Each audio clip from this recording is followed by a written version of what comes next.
just reading up on you is like mind blowing. The organizations you've worked for and worked with, and it's just such an inspirational thing to read. So just tell us a little bit about your background and the work you've done over the past 30 years. Yeah, sure. So I was born, believe it or not, I was born in New Jersey. And ironically, it was the school principal, he was an avid outdoorsman, a hunter, and he taught me how to work in the woods. So that's where kind of the roots are deep on this. So I started, working in the woods and just being in the woods all the time with him, more so than my logger lumberman grandfather. Fast forward, I go to undergraduate. I get degrees in, believe it or not, Latin American history and Romance languages. And then I go into Peace Corps, and I'm in Paraguay. Spent 3 years there working water sanitation. And I kind of got the message that I got that went to my core was, look how important watersheds are, forested watersheds. Because when you look at where water comes from, it comes, obviously from the environment.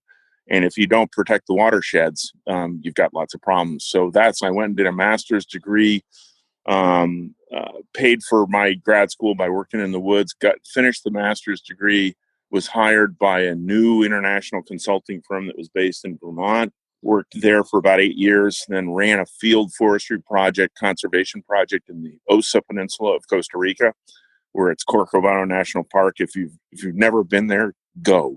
It's an amazing piece of forest. That tectonically, the way they describe it is that it broke off from southern South America when the plates changed. So it's this little piece of Amazonian forest in Central America, with really tall trees. Some of the trees over 200 feet high. The kapok tree and purple heart and other trees like that. After 3-4 years running that field project, I came back to the States and began to work on something called the Forest Stewardship Council. Did that for a long time. Worked at Rainforest Alliance for 27 years. About 40% of my time was spent traveling. I've been lucky. I've worked in somewhere over 45, 50 countries. But always with this perspective of having my boots on the ground. I always wanted to be grounded. So anytime I had field work, even though some of the trips would be honestly in office buildings, I'm always trying to figure out, how do I get out to the woods? I was a forest auditor for about 15, 20 years in a very intensive way, which meant going out into the woods and seeing how people, manage their forests and auditing that to a standard, which is the Forest Stewardship Council standard. And then after 27 years at Rainforest Alliance, I decided to quote unquote semi-retire. It's all fun. So I'm very focused on restoration these days. Accountability in general. In other words, if you say something, it's good that you're saying it, but you got to do it and you got to fulfill those commitments. And I'm also working with community and indigenous forest enterprises as much as I can. One of the things that intrigues me about working with a group like One Tree Planted is that it's acting on commitments. It's not just talking about it, it's doing it. Go ahead.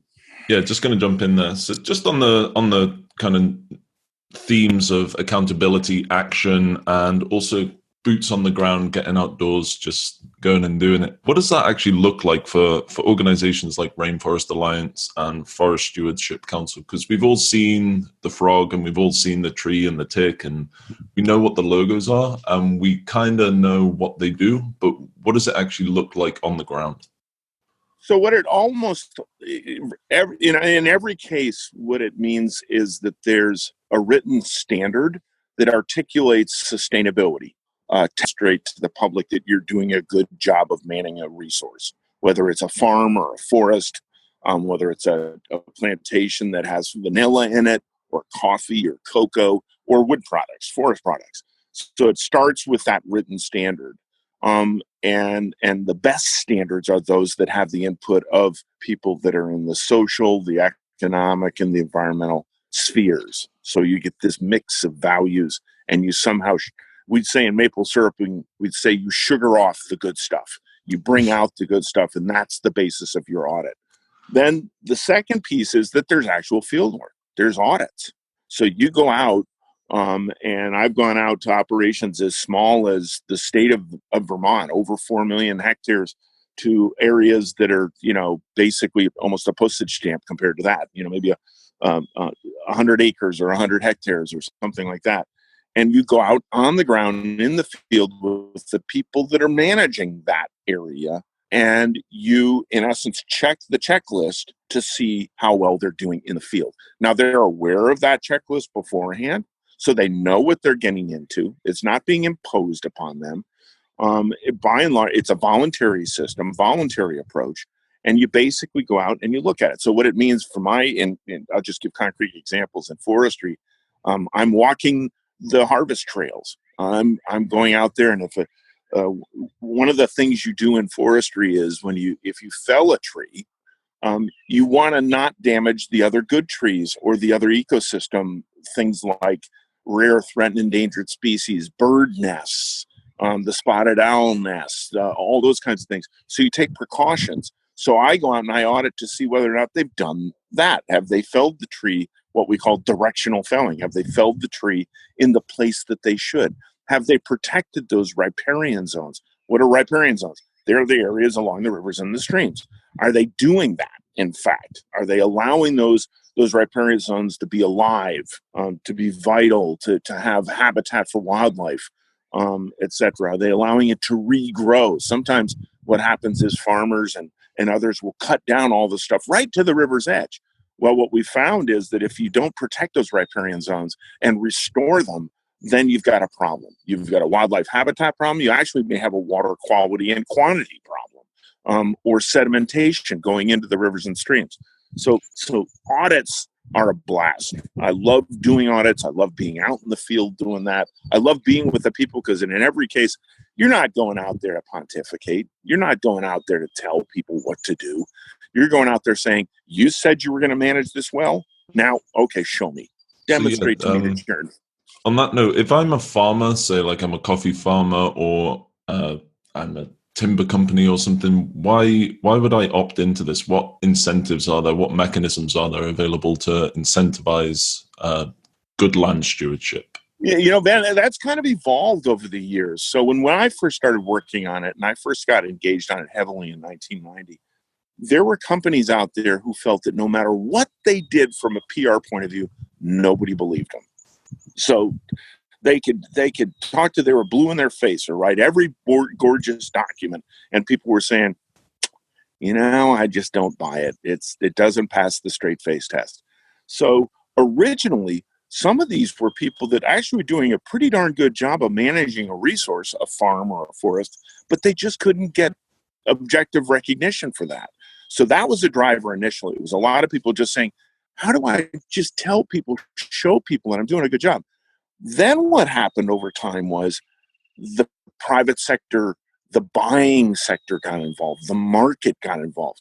And the idea that, oh, wait a minute, if I put into my procurement standards requiring that the cocoa and coffee that I'm buying come from well-managed farms, well, maybe I should do that.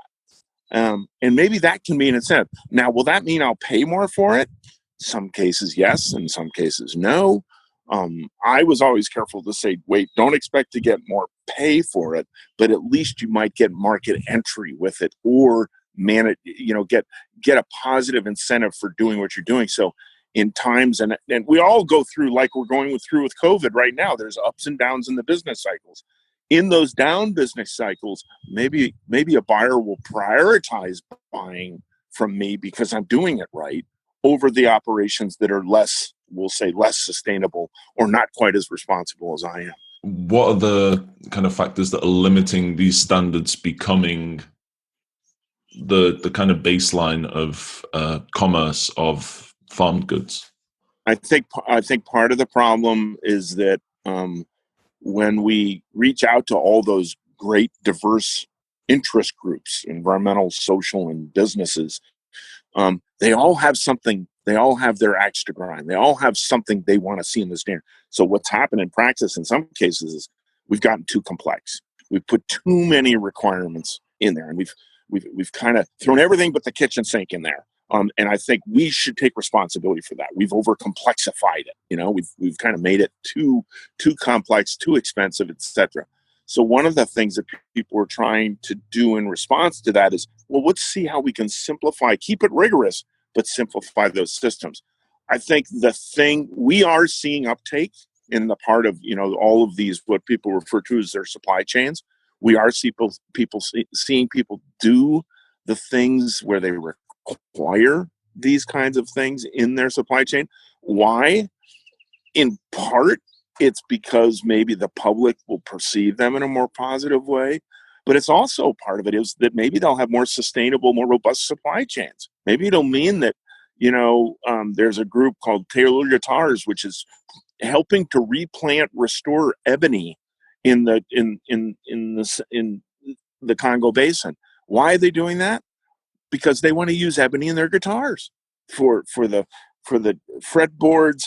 They're even making slides for playing a slide guitar out of ebony. There are any number of examples of companies that basically said, we love the raw materials we're working with, but we want them to be there not for this generation, but 7 generations forward.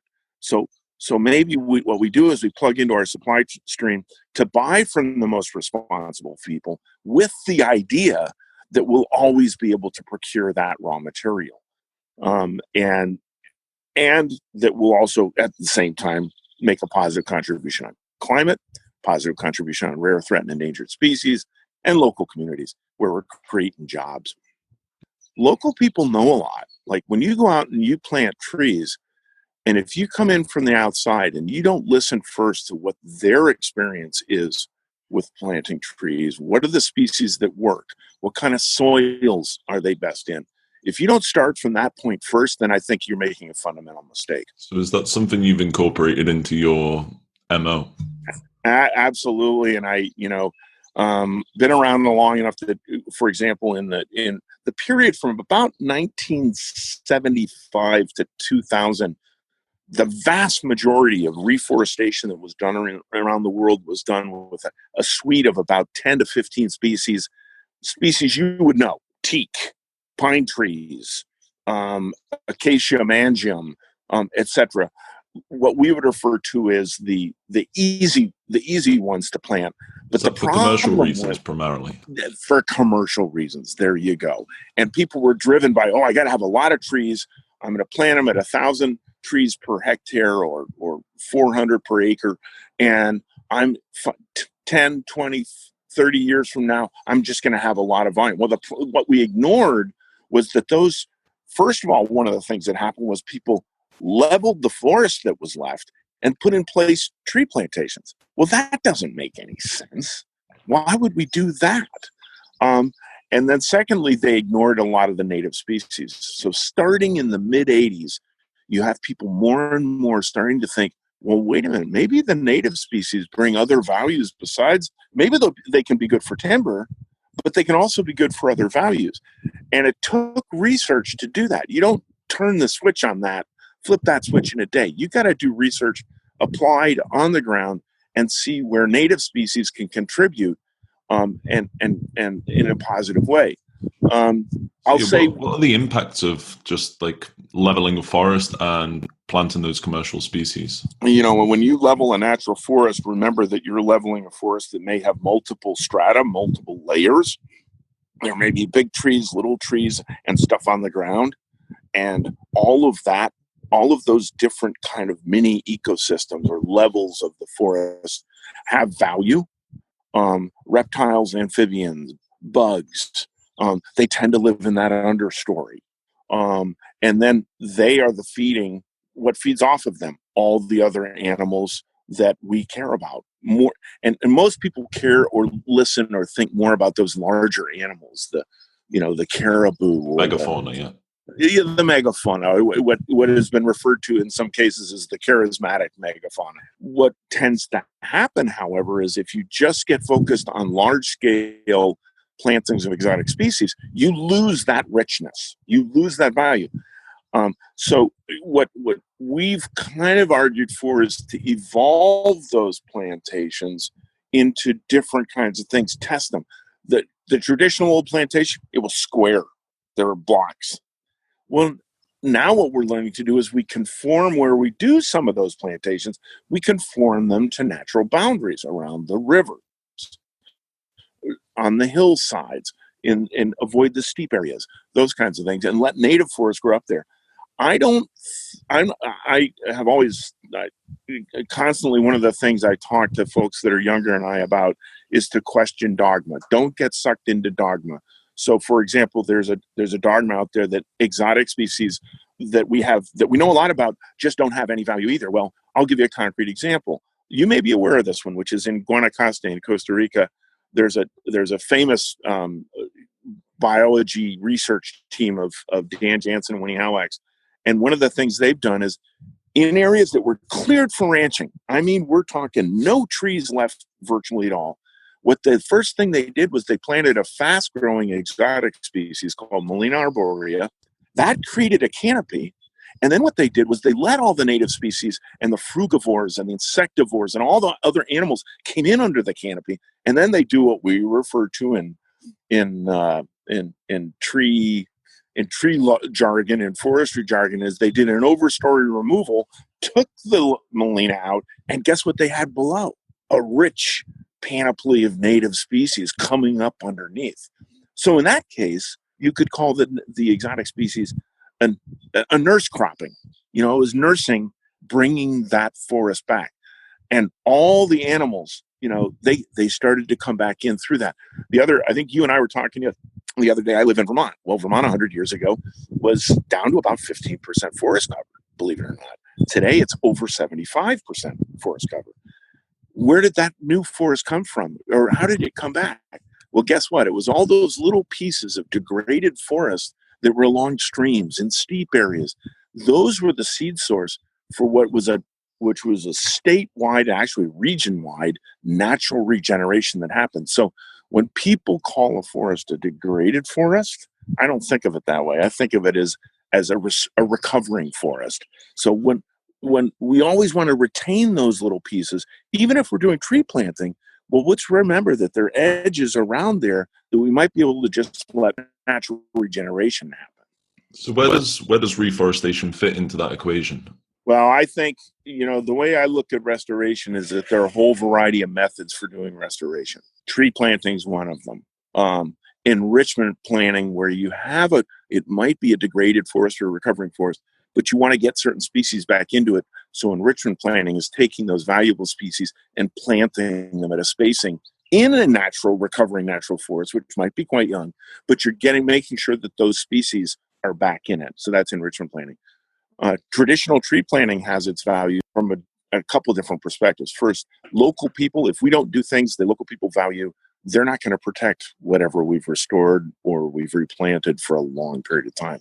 So we need to go and look at tree planting as a way of meeting both ecological values, but also socioeconomic values. So a lot of the projects, and you guys, One Tree Planet is involved in these, and are projects which basically incorporate a component of creating economic value and at the same time creating ecological value. And so the part that tree planting plays in that is critical, depending on the degree of disturbance or what we call environmental damage to a site. Some sites, if you just leave them alone, almost like put a fence around them and protect them, they'll come back. You don't have to do much of anything and they'll come back. Other places, they've been damaged so hard, like areas that have been grazed or ranched, or there's been rice production, things like that, which can be highly toxic to the soils and the environment. You may have to plant something in order for that to be restored, for that to come back into forest. And what you do today may be different from what you do 10, 15, 20 years down the line. So your techniques may evolve as time goes by. Just like that case in Guanacaste, it starts with planting an exotic species that creates that overstory, and then you get native species coming in. Or maybe it's right from the beginning, you're just planting native species because we know enough about them that we know that they're going to be successful. So to look at that Guanacaste project, is there not a risk, or how do you manage the risk of planting this exotic species? How do you stop it from spreading into the wider landscape? Great. That's actually something that is really important to do. So when we include when we look at how people should implement a good reforestation project, one of the things we expect is that they will actively control invasive species. So that will mean in most cases it's manual, mechanical work where you actually do it, where you actually try to keep those species that you're using initially under control. Fortunately, a number of those species, Molina is one of them, which it doesn't seed so well in the native forest. So you can actually use it in those open areas pretty well and not have so much of a situation where it leaks and goes into the native bush so much. But every place is a little bit different, and you have to have different strategies for controlling what happens with those species. And in some cases, it literally means going out there with shears and you're cutting those as they start to propagate outside where you wanted them. You got to cut them. You got to take care of them, make sure that they don't take over what's supposed to be there. How important is invasive species removal, like even in people's local parks and stuff? Because a lot of our events that we run, if it's not planting season, then our volunteers will do invasive species removal, and it's not as kind of glamorous as sticking trees in the ground and getting your photos for social media. But how important is that to the ecology? It's really it's very important to control invasive species because they displace native species, whether it's birds or butterflies or even vegetation. They will displace the native species because they can get out of control. They don't have the predators that they might have where they originally started from, which might be Asia, other parts of North America, or even Central South America or Africa. They have natural predators there that keep them in balance in a natural ecosystem. But here they may not have those predators. So we have to, in essence, supplant. We have to become the predators to keep them under control. What I think there's evolving science around natives or invasive species, where people are saying, well, let's understand the nature of the invasion, how the species works before we just attack them all. And there's a senior researcher in Puerto Rico named Ariel Lugo, I was just at a conference a short while ago, who basically said, let's not say every invasive species is a bad species. Let's make sure we understand the natural history of that species and then use our resources on the ones that are really invasive, because there may be exotic species that are growing that aren't invasive, and we shouldn't waste our resources on them. So I would distinguish between exotic species and invasive species, and the invasives are the ones that we need to attack. And if you go to virtually any forest conservation, ecological meeting anywhere in the world these days, invasive species will be part of the conversation. And it's hard work. It takes a lot of field work to control them. A lot of it's manual work with clippers. And in some cases, it may even use, for a particularly pernicious species, you may actually have to do what we call hack and squirt, where you cut it and then you have to squirt it with something to stop it from growing again, which may include the use of either a natural or a non-natural chemical. I'm not a fan of those in general, but where you got to do it, realize what you're doing is you're trying to let the native forest, the native bush, come back. And in order to do that, you might have to take some fairly drastic measures to control them. So you mentioned Vermont and you've mentioned Guanacaste in Costa Rica as kind of success stories. What other success stories have you seen or studied in your career? And is there a common thread? Is there a common theme to these ecological successes? Great question. I think it relates to something I said before, where I think that we need to start by understanding from local indigenous people, communities, scientists, understanding the local ecosystem first. And if we build based on what we know works and doesn't work, then we're going to have a greater degree of success. For young people, I think it's really important they get out. We passed the threshold a few years ago where more than 50% of the world's population is urban now. That means in many cases, they don't know where their water comes from. They don't know where their wood comes from. They don't know vanilla. How's that grow? Coffee, cocoa, tea, you name it. So I think it's really important for people to get out there and understand where these things come from, and how farmers and foresters manage forests. Not that they're gods, not that they are any better than you or me in many respects, but at least they're touching the ground, they're cultivating things, they're trying to figure out, is there a better way of doing something in a way that enhances both production and economic values, as well as ecology and biology. And with the climate, I think it is a crisis, the climate crisis we're facing right now. We know we need to do some different things. We know we need to change how this world is being managed from an energy point of view, where all our food comes from. Agriculture constitutes somewhere, depending on the country, between 60 and 80%. It accounts for 60, 80% of the deforestation around the globe. Well, that means we have to change agriculture and the way that we're doing it. And there are a lot of people, a lot of good examples how to do that. Now we got to bring those things to scale. So I encourage young people, there are three things I encourage young people to do. First, get out there in the field, get your hands dirty, understand what it's like to manage a farm or a forest. Number two, learn some languages. And a language is a window into understanding other cultures and other people. And it does something fundamental to your brain. And I'm sometimes not very good at explaining it, but it sure does change the way I think about things.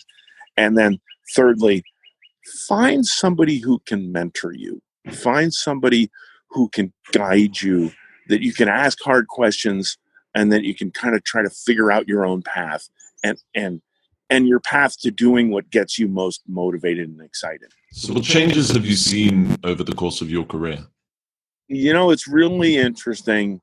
One of the things I've learned is how passionate people are about trees and forests. I mean, I think that's one of the attractions of tree planting, and one of the attractions of talking about forests is it's amazing. Just about anywhere. You can go into an urban zone and people will get passionate talking about trees. And you can be in a rural area and that's just their lifeblood. So I think there's now more and more, we now have books. I think there's a book, Hidden Life of Trees, which talks about the ways that trees interact between themselves and communicate in ways that we're like, well, maybe it isn't like how I'm talking to you, but there's some kind of communication going on there. Yeah. And maybe that's something we need to learn more about so that we can be better stewards of the forest and the earth. So I think that understanding, so that change, I think people are more thoughtful and maybe humble about what they don't know than they used to be. I think there was kind of almost like a technological arrogance that, we know the solution. We'll just plant that species and we know that's going to give all the answers. And I think we're a little more humble about that. There's a huge difference in terms of the discussion around sustainability and climate change. And there may be people who don't buy the climate change dynamic, but they do buy that there are issues that are happening to them, like more storms, more floods. So something's going on. And I think there's an increasing recognition that people are part of nature. And I think that's a change. My grandkids it's not even a conversation with them. They're just like, well, yeah, why wouldn't we consider ourselves part of nature? but then the question becomes, well, but then what do I do with that? How do I manage that relationship? I think we've learned a lot more about the value of wilderness and the value of places where humans are kind of just, they're part of the scene, but they're a minor part of the scene. I think we've learned those values and appreciate those values more than we used to.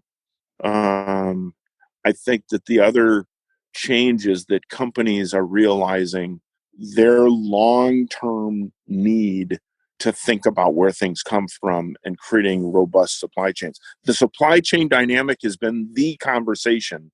Sustainable supply chains, my God, the last 15 years, that's been, you go to virtually every major company, and they're talking about their supply chain, how to make it more sustainable, how to make it more robust so that they can get the same products tomorrow that they're getting today.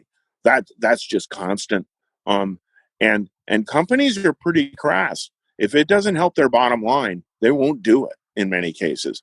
And I think that there are a lot of companies are realizing we need to consider what's going out in the environment as we improve our supply chain, because guess what? It's affecting us. I read an article that an interview you gave in 2008, and you kind of projected where you thought the FSC would be by 2020.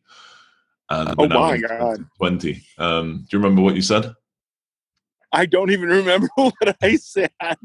Yeah, I'm kind of, you said FSC would have developed into a foundation for all forest-related ecosystems. You think there would be more joint ventures between communities, indigenous groups, and commercial companies, and certification on regional, state, or country level. I'm kind of less emphasis on whether or not that happened, but just in another 12 years, where do you see what's the future of forest stewardship and farming? It's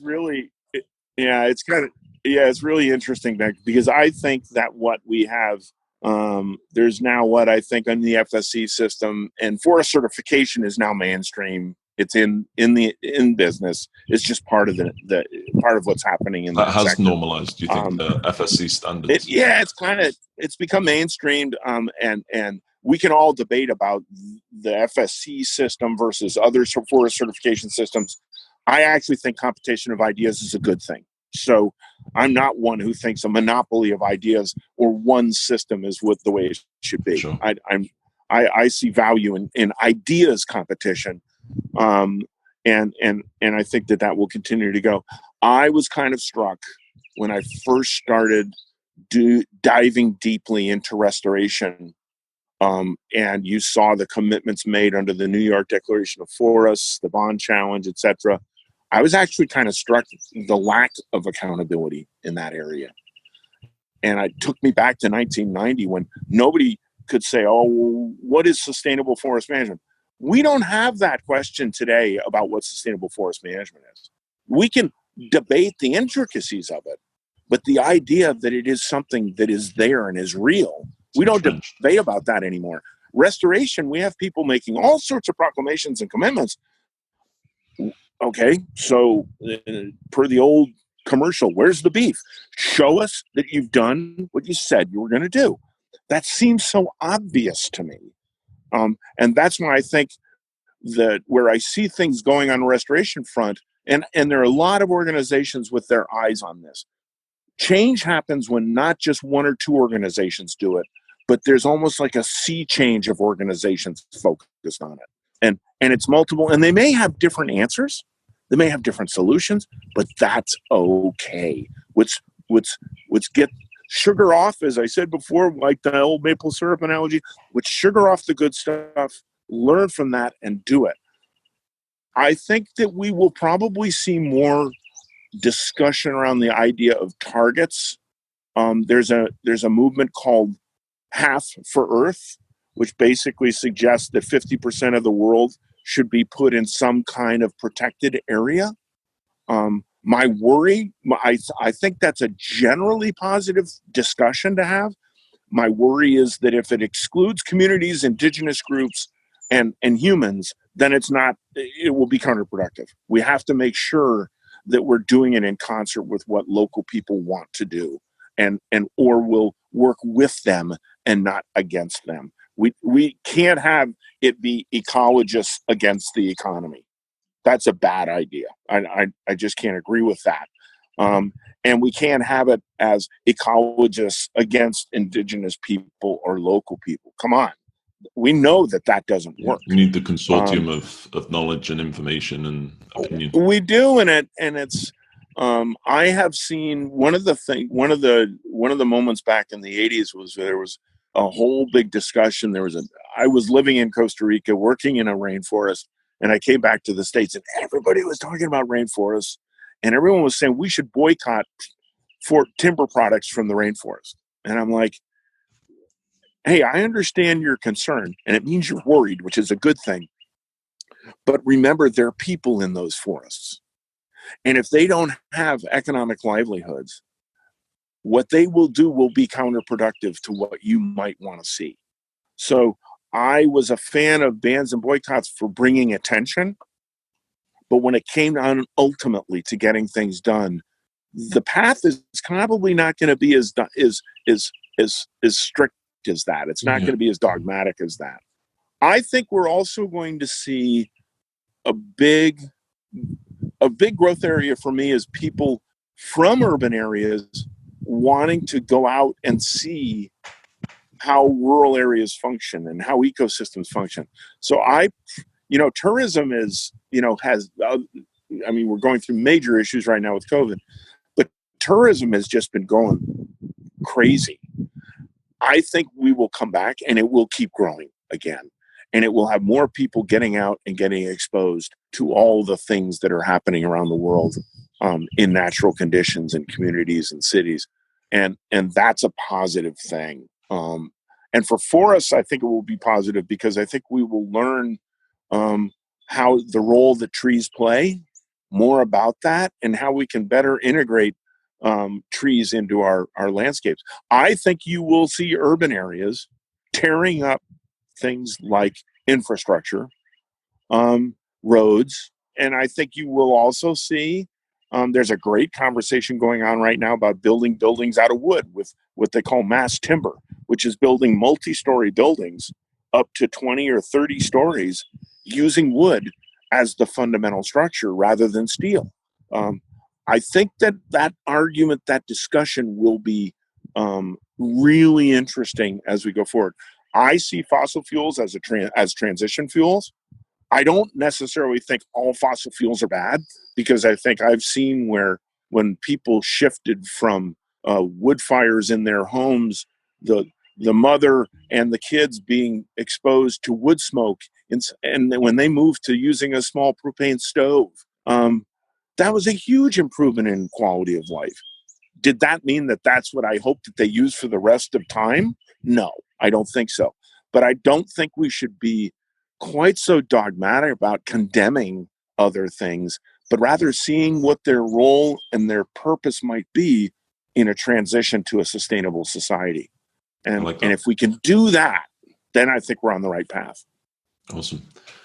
I guess on that note, we'll wrap it up. One final question. Yeah, I hope I didn't run on and on. No, that's awesome. I'm sorry. Final question. How are you planning on spending your semi-retirement? Oh, I'm having fun. My wife, my inclinations are, I always thought I'd read more books and, like novels and stuff like that. My first inclination is to read something technical in forestry, to be honest. So I probably spend, when I'm not outside doing stuff, I'm probably spending my indoor time, probably 60 to 80% of it still on forest and forestry. I think with time, maybe I'll, read more novels and things like that. But I don't foresee that changing too much yet. And I just love interacting with groups like One Tree Planet. I just think it's a blast. However I can help you guys be more effective, or the whole sector to be more effective, I'm going to be tough in that I think people should do what they say. And that mantra isn't going to stop. Awesome. Well, it's been a pleasure speaking, Richard. Thanks for taking the time. And I hope you get something useful out of all this. Oh, for sure. The whole thing's useful. All right, man. Thanks. Bye. Bye.